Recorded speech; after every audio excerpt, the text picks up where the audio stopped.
Hi, welcome to Divine Speaks, where we let Divine speak. Okay, so I am your host, Divine Dion, and this is I am Sonora, her lifelong friend. lifelong friend, said computer science major. Um, can I drop? I guess, I guess, I guess. Oh, Miss Googler, Mm, Okay. I don't work there no more though. Because she left them. Let's say that because she left them. Okay. So, anywho, me and Mr. Girl, Period. it's an insider. Me and Mr. Girl are going to come to you today and bring you some insight and some. What else was another word? I know you're very verbose. Let's show Ooh, off that ooh. vocabulary. Bring you some food for thought. Hmm. Mm-hmm. Sometimes simple is better. Yep. That was some food for thought. But our topic for today, do we want to tell our topic or do we want to expose it within the conversation? We should tell the topic Okay. so that we can get them that nice definition that we have found. You know what? I should have wrote that in my notes because I did say that earlier. I'm so good. Mm-hmm. You gotta have friends that keep you on your toes. Period. So you could say the topic for today. Okay, today we're going to be talking about imposter syndrome.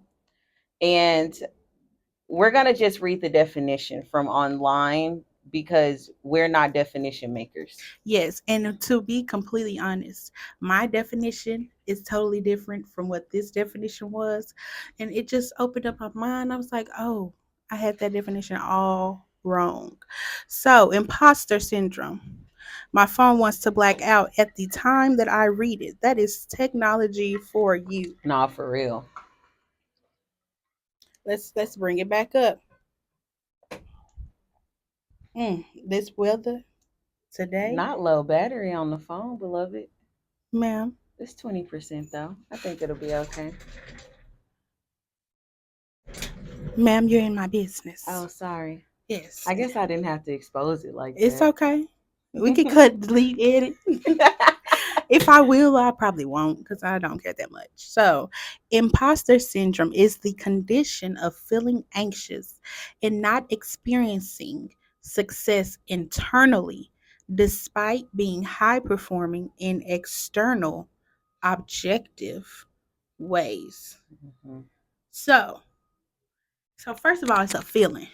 Let's say that it's inside of you. It ain't no real syndrome. You ain't out here sick or nothing. Okay, so That's a really good distinction to make. I just wanted to make that clear. And next it says you're not experiencing success internally. So for them to justify that it's internally that you're not experiencing, that means outwardly you most likely are. Mm. It's just putting a little, filling a little gap. Yeah, I feel like that's kind of the very nature of it, though, is what people are perceiving on the outside is not what's going on the inside. Yes. Power you vest in me. I thought to make it happen that I had to move my feet, but the blessing won't release until I learn how to speak. The power of the tongue. And we're back. Are we? Are we really back? I'm back. I'm forward. That works. Yes, it's okay to be forward sometimes. I just had to be different. That's really I'm extra. That's how she lived her life, just so we're clear. Little sprinkle, and that's why she had to say lifelong friends because she trying to say I ain't going nowhere. Huh? Because that sprinkle is nice. Okay. So back to our imposter syndrome definition. So, like I said, despite being high performing and external, so that means you are actually successful. And then either further says objective ways. Now, you frequent this word. I tend to mix up objective and subjective. What's the difference? Okay, that's a good question. Objective, subjective. So we experience the world from our own perspective. So when we look at something subjectively, we're analyzing it from our perspective specifically and acknowledging that it's our perspective. When we look at something objectively, we're looking at it external from us as much as we can. We're human beings. So I guess I could say, like, if I'm looking at a color, subjectively, I would say it's lavender. Objectively, it's It's purple. purple. Mm-hmm. That's where Thank you. That's where we all can agree. Uh-huh. Okay. I like that. I like that because I always mix them up. I be saying both. If I don't know the word to use, I'm gonna say all the Oh, words I think. subject, object. Subjective based on the subject. Okay. The Objective one based who on is this making the object, the observation. situation. Mm-hmm. Oh, I never thought about that till just now. I feel like an English teacher probably told me that, but Probably. I feel like the connection between remembering certain things is how much you like the teacher. And I very frequently had English teachers I liked. So See, I feel like I had a lot of English teachers I didn't like. that's what I'm saying. And That's and I exactly what don't I'm like saying. English. It's same. That's the same for science. I had like one or two teachers that made me like, and I realized I don't learn if I don't like. Yeah. Yeah. The subject too. But I guess that's natural. Yeah, that's what I'm saying. So that's why I love math because I loved every single one of my. I don't think I had a math teacher I didn't like. Mm-hmm. Hey, math teachers, if y'all But watching. also, you were really good at math, and so that means the teacher's probably gonna like you. So the more the teacher like you, But the I more feel you probably like gonna like the teacher. math was taught. Yeah. At some point, I didn't know math. I mean, but you gonna be naturally good at something, and it was always math. Okay. But speaking of being naturally good, that's what connects me to imposter syndrome. Like I was telling a friend the other day, I don't feel like I ever had to actually work hard because I was just good at. You get what I'm saying? I'm just good at school. I'm a good dancer and I'm in school and I dance. So the things that I am doing well. No fact. Once I start doing things that I cannot do well, life, adulting, it got real clear that I don't know what hard work is. So that part, like, it really exposed that, dang, I really didn't do anything that was hard for me. Like, I would try it and then I wouldn't like it. And so then I just wouldn't do it. But why didn't I like it? But because I wasn't good at it. And that's probably not a good way to live life. I'm screaming. So, as far as imposter syndrome, what do you feel like, or what area of your life do you feel like that term reigns true? Where do you feel small where others perceive you big? Ooh, I love the way you asked that question. I have experienced it a lot in the past, like, honestly, since I went to college. But I definitely felt it in college a lot, but it really hit me when I got my full-time job. So in the workforce world, In the workforce, what was different about workforce than college for you that made that one from the next be so totally like? Yeah, I think it was that the expectations were a lot less clearly defined. Like in school, your main objective is to get good grades.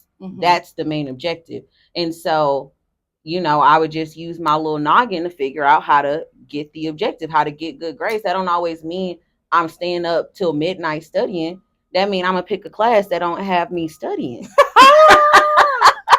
But then get to the workforce, and it's really no workaround for anything. Like, and especially because there is no one set end goal.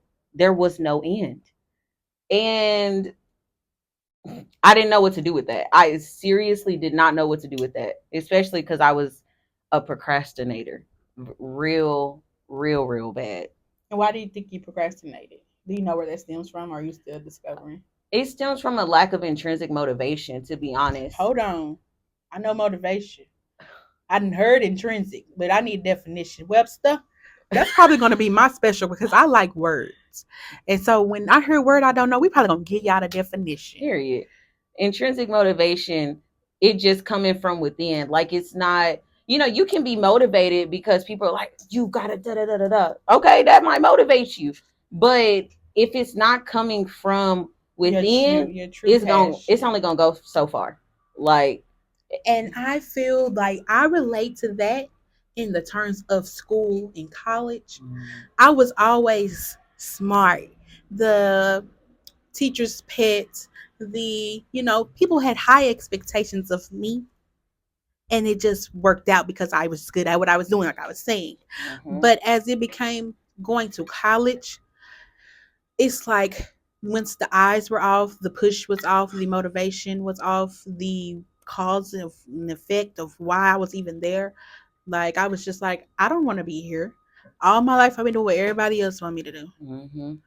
I mean, I finished it because I was like, I ain't never not finished what I started, and I was like, it costs money, so you might as well get that degree. Yup. You might as well get that degree. Okay, you just spend your daddy, but they're my business. Okay, we ain't get it. This ain't about my money. Yeah. Let's not get into your business for real. I done spent some money. I'm gonna get that damn degree. If you don't know, I have a degree in finance, and I used to teach, and I know that don't connect, but that's because I was not doing what I was feeling that I should be doing based off my intrinsic motivation.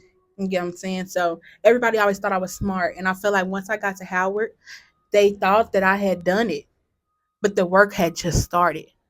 Yeah. The work had just started for me. Yes. I didn't have that muscle of hard work. So because I didn't have that push of nobody like, what's your grades looking like? Did you do your homework? Are you going to class? No one's checking up on what I'm doing and what I'm not doing.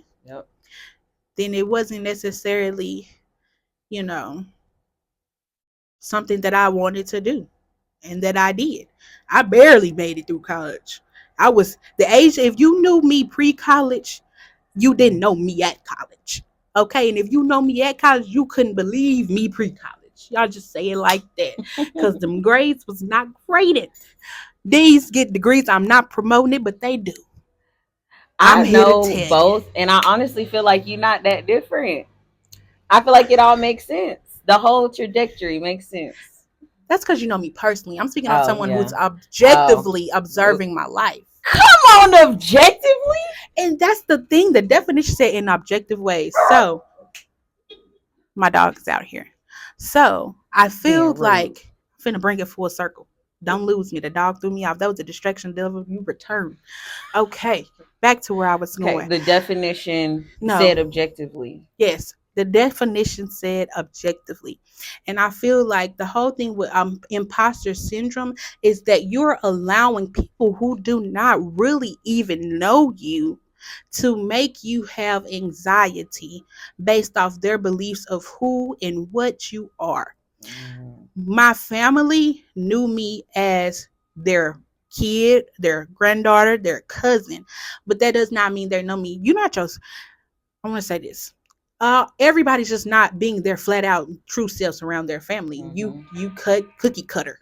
You should present the best parts of yourself. But when I'm with my friends, those who I'm telling my secrets, who I'm doing the dirt with, they know you. So they know, even though she at Howard, she's still broke. She's still struggling. She's still sad. She's still crying. But y'all don't know that. Y'all see, I'm at Howard. I'm posting pictures. Yeah. And so now I feel like I have to uplive to the persona that has been placed out. Like, I'm at Howard. I'm doing great. And so when my depression hit, I was like, bye, Howard. It took a pause because I was like, then what you gonna do next? I had no idea what I even wanted to do because I was so focused on what everybody else thought. So let's say that. That's a no. Imposter syndrome can cause paralyzation when it comes to finding and being your true self. Oh, is that some food for thought? Sure is. Did y'all eat that up? Is it yummy? Because I did. That's honestly same.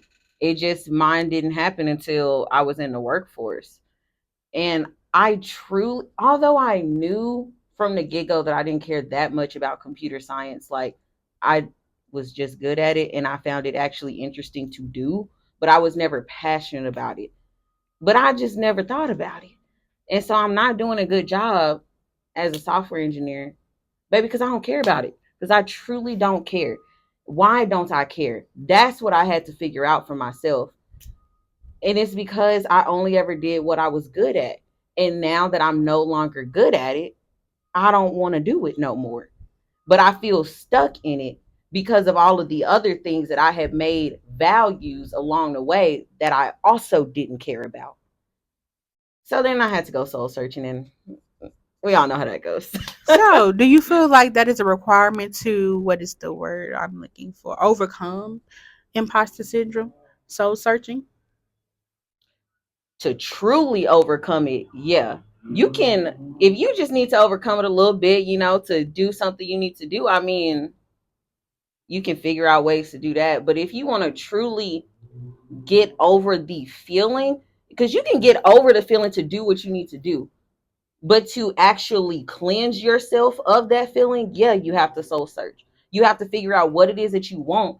And it doesn't mean that the thing that you're doing is not what you want, but you're not doing it for the reasons that you want to be doing it for. So if you want to uncover that, absolutely, you got to soul search. Searching my soul every day. Spare us. I'm sorry. That was rude. Always. That was rude. I did Anywho, mean it though. are there any other food for thoughts, last minute tokens, um, you didn't know or did you know, or anything funny you want to share? Funny about what? I don't know, our friendship, your life. Hold up. Let's not get too funny. This is an Because we could get exposed. real funny. We could get real funny. It's only funny if we're both laughing. If I'm not I laughing, don't it's not find that funny. to be a true statement. You know what? That's true, because there's some shit I'll laugh at that you wouldn't. But funny. You know, still you, on I imposter said so syndrome? many things and you leaned into the funny. I gave you so many options. That's like a man, ain't it? I said, you know, You got any more food for food for thought? thought. You got any more? I said about 10 other things prior to the money. You wanted to be funny. That was funny. I Knee didn't slapper. because I didn't know what I should say as a food for Okay. thought. What do you feel like is the most recent lesson you have learned in life? We'll go deep. The most recent lesson. I've been learning a lot of lessons, so I'll try to pick one Okay, that the I one value. that I want to say value. The one that you feel like gave you the most aha moment.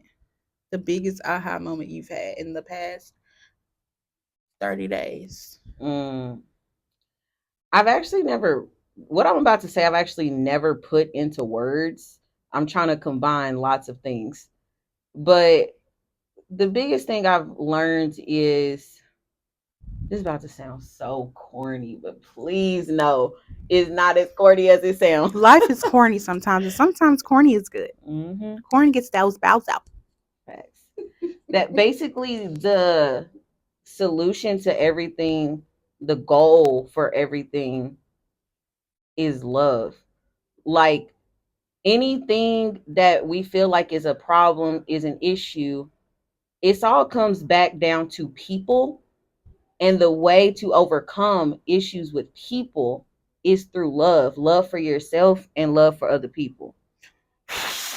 There is a B. There is no more B. But yeah, love. And I'm still working on how to incorporate that moment to moment, because let's be clear, we not moving throughout the world with love on a moment to moment basis. It's very difficult to do.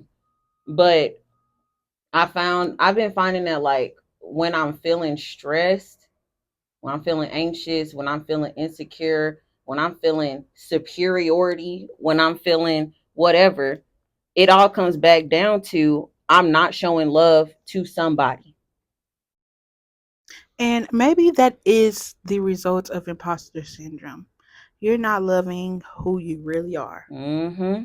And we're going to end it there. Mm-hmm. I want to thank you for coming to the podcast today. I'm so glad you invited me on the podcast. She had hit me up yesterday. Oh, baby, I'm there. Absolutely. I love to talk. Yes, and the thing is, I have been talking to her about wanting to get started back on my podcast. I filmed my first episode. If you're seeing this, you saw that. Hopefully, if you haven't, go back and watch it. It's called Baby Steps. Mm-hmm. It's a completely different room, different time in my life, different hair, everything.